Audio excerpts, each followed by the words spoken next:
A group supporting Palestinian rights has written to the Prime Minister outlining its intention to prosecute UK government officials for their approach to the Israel-Hamas conflict. The International Centre of Justice for Palestinians says that the UK government is aiding and abetting war crimes in Gaza. Well, we can speak now to their co-director, Crispin Blunt, an MP and former chair of the Commons Foreign Affairs Committee. Very good morning to you, Mr. Blunt.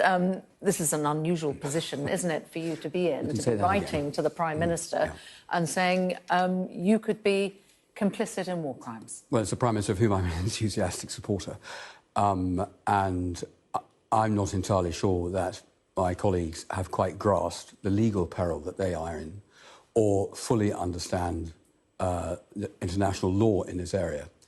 You can't encourage powers to commit war crimes, or indeed, if the United Kingdom is not, as other members of the international community ought to be, pointing out to the Israelis that their actions are breaches of international law, breaches of the fundamental settlement that followed the Second World War, in detail, and what we're seeing on the television, but the forcible transfer of all those people is a direct breach of war crimes.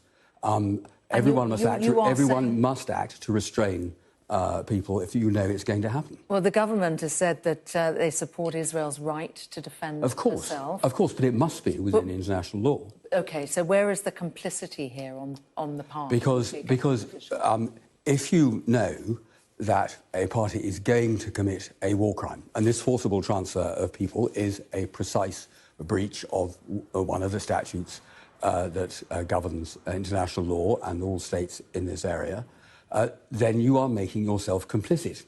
And as international law has developed in this area, the fact of being complicit makes you equally guilty to the party carrying out the crime. And this is really this is now the last defence for Palestinians in this situation, is that international law will then begin to operate, make international leaders conscious of their duties under international law, and the fact that in the end, they can't ignore it.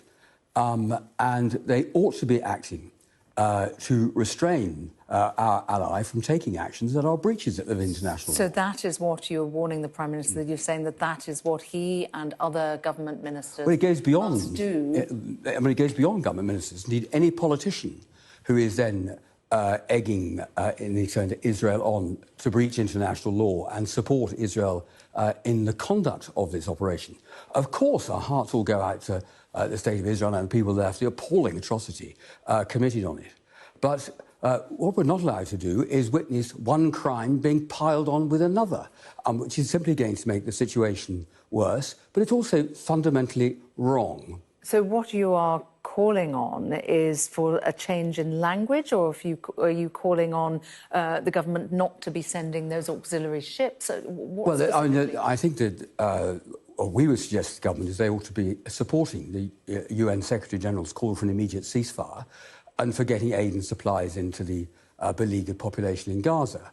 And that needs to be the first action. This has got to stop because if you, in response to the atrocity of last Saturday, if the response is simply an illegal atrocity that is even worse in scale, where does this lead? And that's why international law is cast the way it is. And it's very specific about the actions required and the responsibilities engaged. And that's not just the responsibilities of the actors in the action itself. It's actually those who are encouraging them. In Israel's case, Israel has had a deal of exceptionalism and impunity from international law for a very long time now. And in the interest of us all, and indeed Israel itself, that needs to stop.